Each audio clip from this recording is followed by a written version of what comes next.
Hello दोस्तों, नमस्कार, जय हिंद। सितारा एग्ज़ाम स्टडी प्लेटफॉर्म पर आप सभी का बहुत बहुत स्वागत है। फ्रेंड्स, इस वीडियो में हम आपके लिए सीडीपी के इम्पॉर्टेंट क्वेश्चन लेकर आए हैं, तो आप इनको ज़रूर देखिएगा। चैनल पर पहली बार विजिट कर रहे हैं तो चैनल को सब्सक्राइब कर बेल आइकन को ज़रूर प्रेस कर लीजिएगा, ताकि जैसे हम नेक्स्ट वीडियो अपलोड करें तो उसका नोटिफिकेशन आपको मिल सके। तो चलिए स्टार्ट करते हैं। पहला क्वेश्चन आपकी स्क्रीन पर है। निम्नलिखित में से कौन सा कथन सही नहीं है? तो इस क्वेश्चन का सही आंसर हो जाएगा ऑप्शन बी, वंशानुक्रम व्यक्ति की जन्मजात विशेषताओं का शोधन है। यह कथन सत्य नहीं है, क्योंकि वंशानुक्रम व्यक्ति की जन्मजात विशेषताओं का योग होता है, न कि शोधन होता है। वंशानुक्रम मात्रात्मक और गुणात्मक दोनों होता है, शोधन नहीं होता है। इसलिए वंशानुक्रम व्यक्ति की जन्मजात विशेषताओं का शोधन है, यह कथन गलत है। अगला क्वेश्चन है, मनुष्य की बुद्धि आगे की पीढ़ियों में संक्रमित होती है का कार्य इस योग्यता के विकास के लिए प्रयुक्त परिस्थितियों का निर्माण करना है। क्या होगा इसका राइट आंसर? तो इस क्वेश्चन का सही आंसर हो जाएगा ऑप्शन डी, वातावरण। मनुष्य की बुद्धि आगे की पीढ़ियों में संक्रमित होती है। वातावरण का कार्य इस जन्मजात योग्यता के विकास के लिए प्रयुक्त परिस्थितियों का निर्माण करना है। यानी कि वंशानुक्रम द्वारा मनुष्य की बुद्धि आगे की पीढ़ियों में स्थानांतरण होता है, तो वातावरण द्वारा जन्मजात योग्यता के विकास के लिए उपयुक्त परिस्थितियां उत्पन्न हो जाती हैं। इसलिए वातावरण आपका राइट आंसर हो जाएगा। अगला क्वेश्चन है, अपने आप को प्रेम करने की प्रवृत्ति को क्या कहते हैं? आत्म केंद्रित प्रवृत्ति, अहंकारी प्रवृत्ति, नार्सिसिज्म की प्रवृत्ति या हिप्नोटिज्म की प्रवृत्ति? तो आंसर हो जाएगा ऑप्शन सी, नार्सिसिज्म की प्रवृत्ति। नार्सिसिज्म किसे कहते हैं? तो व्यक्ति को अपने आप को प्रेम करना नार्सिसिज्म कहते हैं। यह शब्द मनोवैज्ञानिक फ्रायड ने दिया था। अगला क्वेश्चन है, साहचर्य के नियम है, तो ये तीनों हैं, वैषम्य का नियम, समानता का नियम, समीपता का नियम। ये तीनों साहचर्य के नियम हैं। ऑप्शन डी आपका राइट आंसर हो जाएगा। अगला क्वेश्चन है, गेट्स के अनुसार अनुभव द्वारा व्यवहार में परिवर्तन ही है। क्या है? चिंतन है, सीखना है, अभिप्रेरणा है या समायोजन है? तो सीखना है। ऑप्शन बी राइट हो जाएगा, क्योंकि गेट्स ने कहा था अनुभव द्वारा व्यवहार में परिवर्तन ही सीखना होता है। अगला क्वेश्चन है, बाल मनोविज्ञान के अनुसार शिक्षा के क्षेत्र में मुख्य स्थान है, किसका है? बालक का, प्रशासक का, अभिभावक का या अध्यापक का? तो बालक का होता है। ऑप्शन पहला राइट हो जाएगा, क्योंकि अभी वर्तमान समय में बाल केंद्रित शिक्षा दी जा रही है, इसलिए बालक को केंद्र में रखकर शिक्षा दी जाती है। इसलिए शिक्षा के क्षेत्र में बालक का प्रमुख स्थान है। अगला क्वेश्चन है, बालक एक ऐसी पुस्तक है जिसका शिक्षक को आद्योपांत अध्ययन करना चाहिए। उपरोक्त कथन किसके द्वारा दिया गया था? तो ये दिया गया था रूसो के द्वारा। ऑप्शन बी सही आंसर हो जाएगा। बालक एक ऐसी पुस्तक है जिसका शिक्षक को आद्योपांत अध्ययन करना चाहिए, ये कथन रूसो का है। अगला क्वेश्चन है,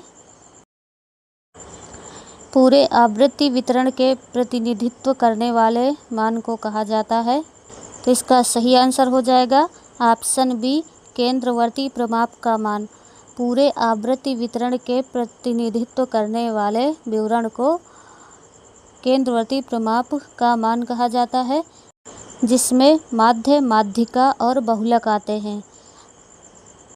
याद रखिएगा, और अभी तक वीडियो को लाइक नहीं किया है तो प्लीज़ एक लाइक ज़रूर कीजिएगा। निम्नांकित में कौन सी विशेषता आंतरिक रूप से अभिप्रेरित बच्चों के लिए सही नहीं है? तो इसका राइट आंसर हो जाएगा ऑप्शन पहला, वे हमेशा सफल होते हैं। ये आंतरिक रूप से अभिप्रेरित बच्चों के लिए सही नहीं है, क्योंकि वे हमेशा सफल होते हैं यह ज़रूरी नहीं है। सफल भी हो जाता है और असफल भी होता है, इसलिए वे हमेशा सफल होते हैं, यह सही नहीं है।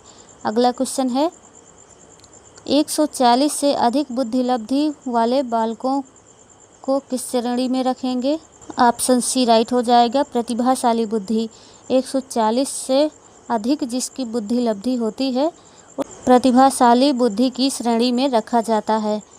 अगला क्वेश्चन है, किशोरावस्था में संवेगों की तीव्रता किस प्रकार प्रकट होती है? व्यवसाय की समस्या, प्रतिकूल पारिवारिक संबंध, नई परिस्थिति के साथ समायोजन या उपरोक्त सभी? तो आंसर हो जाएगा ऑप्शन डी, उपरोक्त सभी।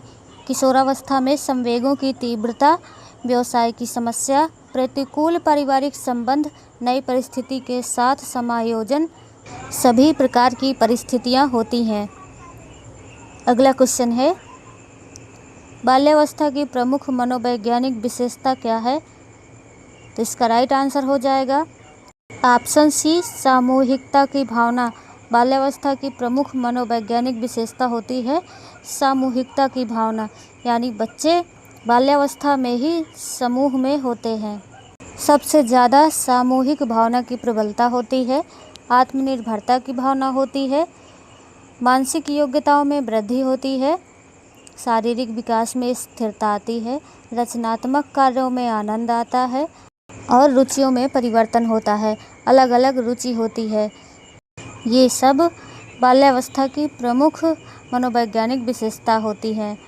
अगला क्वेश्चन है, सामान्य से विशेष की तर्क की प्रक्रिया निम्नलिखित में से कौन सी पद्धति में है? तो इसका राइट आंसर हो जाएगा ऑप्शन बी, निगमनात्मक।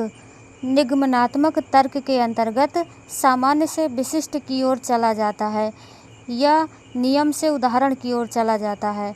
नवीन समस्याओं को हल करने की यह सबसे उपयुक्त विधि मानी जाती है।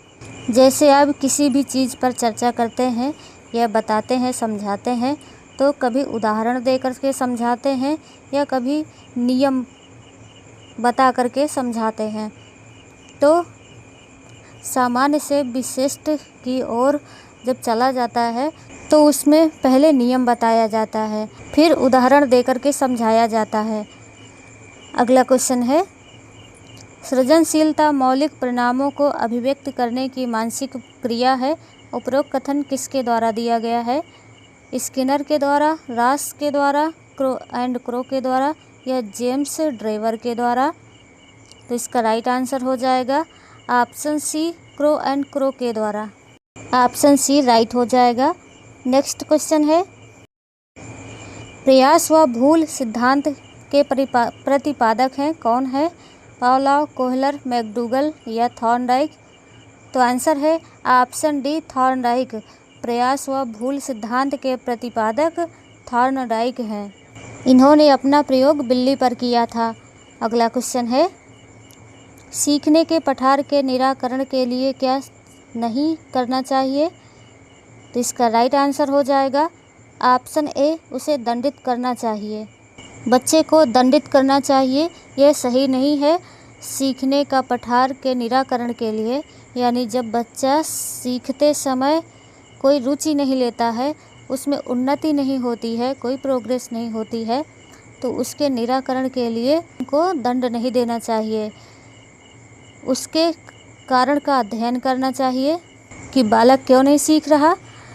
सीखने की अच्छी विधि का प्रयोग करना चाहिए और उसे प्रेरित करना चाहिए, प्रोत्साहित करना चाहिए, ताकि वह सीखने में रुचि ले सके और उसकी उन्नति हो सके।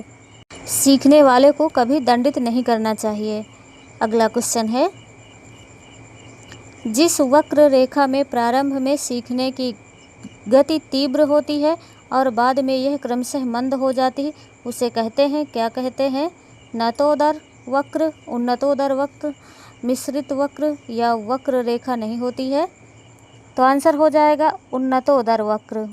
जिस वक्र रेखा में प्रारंभ में यानी शुरुआत में सीखने की गति तीव्र होती है, तेज होती है, और बाद में वह धीमी हो जाती है, मंद हो जाती है, उसे उन्नतोदर कहते हैं। अगला क्वेश्चन है, वैयक्तिक भिन्नता का क्या अर्थ है? तो इस क्वेश्चन का सही आंसर हो जाएगा ऑप्शन बी, कोई दो व्यक्ति शारीरिक, मानसिक योग्यता और संवेगात्मक दशा में समान और एक जैसे नहीं होते हैं, यानी कि अलग अलग होते हैं। उनका शरीर अलग होता है, उनका दिमाग अलग होता है, सोचने की क्षमता अलग होती है। इसलिए हर व्यक्ति अपने आप में एक अलग होता है। अगला क्वेश्चन है, कल्पना के विकास के लिए क्या करना चाहिए? तो इसका सही आंसर हो जाएगा ऑप्शन डी, सभी क्रियाएं करनी चाहिए। कहानी सुनना चाहिए, ज्ञानेंद्रियों को प्रशिक्षित करना चाहिए और रचनात्मक प्रवृत्ति के विकास पर ध्यान देना चाहिए। अगला क्वेश्चन है, चिंतन मानसिक क्रिया का ज्ञानात्मक पहलू है। चिंतन की परिभाषा किसने दी है? रॉस ने, स्किनर ने, वॉरेन ने या वैलेंटाइन ने? तो इसका राइट आंसर हो जाएगा ऑप्शन ए, रॉस ने। चिंतन मानसिक क्रिया का ज्ञानात्मक पहलू है। चिंतन की परिभाषा रॉस ने दी थी। अगला क्वेश्चन है, विद्यार्थियों में प्रत्यय विकास का निर्माण के लिए शिक्षक को क्या करना चाहिए? तो इसका राइट आंसर हो जाएगा ऑप्शन डी, शिक्षक को उपरोक्त सभी क्रियाएं करनी चाहिए। शिक्षक की शिक्षण विधि सरल से जटिल की ओर होनी चाहिए। शिक्षक को विद्यार्थियों को व्यापक अनुभव का अवसर प्रदान करना चाहिए और शिक्षक को विद्यार्थियों को निर्मित प्रत्ययों के अंतरण का अवसर देना चाहिए। एक शिक्षक को सभी क्रियाएं करनी चाहिए विद्यार्थियों में प्रत्यय विकास का निर्माण के लिए। अगला क्वेश्चन है, अभिप्रेरणा के लिए अक्सर कौन से शब्द का भी प्रयोग किया जाता है? संवेग, भावना, आवश्यकता या प्रत्यक्षीकरण? तो इसका सही आंसर हो जाएगा ऑप्शन सी, आवश्यकता का। मैस्लो के अनुसार अभिप्रेरणा की उत्पत्ति आवश्यकता के अनुरूप होती है। जैसी आवश्यकता होती है उसी प्रकार से व्यक्ति अभिप्रेरित होता है। आवश्यकता और अभिप्रेरणा एक दूसरे के पूरक होते हैं। अभिप्रेरणा को आवश्यकता भी कहा जाता है। अगला क्वेश्चन है, संवेग की उत्पत्ति से होती है, कैसे होती है? आदतों से, मूल प्रवृत्तियों से, शारीरिक विकास से या संप्रत्ययों के निर्माण से? तो आंसर हो जाएगा मूल प्रवृत्तियों से। संवेग की उत्पत्ति मूल प्रवृत्तियों से होती है। अगला क्वेश्चन है, मानसिक स्वास्थ्य विज्ञान का प्रमुख उद्देश्य है? बालक के मानसिक स्वास्थ्य की रक्षा करना, कुसमायोजन का निराकरण करना, ए और बी दोनों या उपरोक्त में से कोई नहीं? तो आंसर हो जाएगा ऑप्शन सी, ए और बी दोनों। मानसिक स्वास्थ्य विज्ञान का प्रमुख उद्देश्य है बालक के मानसिक स्वास्थ्य की रक्षा करना और जो उसमें बुराइयां हैं, बुराइयों का समायोजन हो रहा है, उसका निराकरण करना। बच्चे के जो मस्तिष्क में पड़ने वाला गलत प्रभाव है उसको रोकना मानसिक स्वास्थ्य विज्ञान का प्रमुख उद्देश्य होता है। अगला क्वेश्चन है, रुचि का संबंध है किससे है? अवधान से, योग्यता से या दोनों से? इसका राइट आंसर हो जाएगा ऑप्शन सी, ए और बी दोनों। अवधान और योग्यता। रुचि का संबंध अवधान और योग्यता दोनों से होता है। मनोवैज्ञानिक क्रो एंड क्रो के अनुसार उन्होंने कहा है, रुचि वह आंतरिक प्रेरक शक्ति है जो हमें किसी व्यक्ति, वस्तु या क्रिया के प्रति ध्यान देने के लिए प्रेरित करती है। इस प्रकार रुचि का अवधान से सीधा और घनिष्ठ संबंध होता है। इसलिए ए और बी दोनों सही हैं। अगला क्वेश्चन है, सीखे हुए ज्ञान, कौशल या विषय का अन्य परिस्थितियों में उपयोग करने को कहते हैं? प्रेरणा, भग्नाशा, चिंता या सीखने का स्थानांतरण? तो आंसर हो जाएगा ऑप्शन डी, सीखने का स्थानांतरण।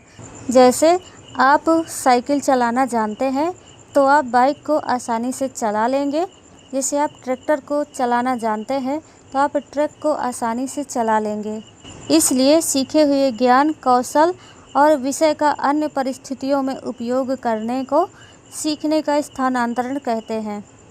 अगला क्वेश्चन है, अनुबंधन की प्रक्रिया में प्रथम सोपान निम्नांकित में से कौन सा है? उत्तेजना, आवृत्ति, सामान्यीकरण या इनमें से कोई नहीं? तो आंसर हो जाएगा उत्तेजना।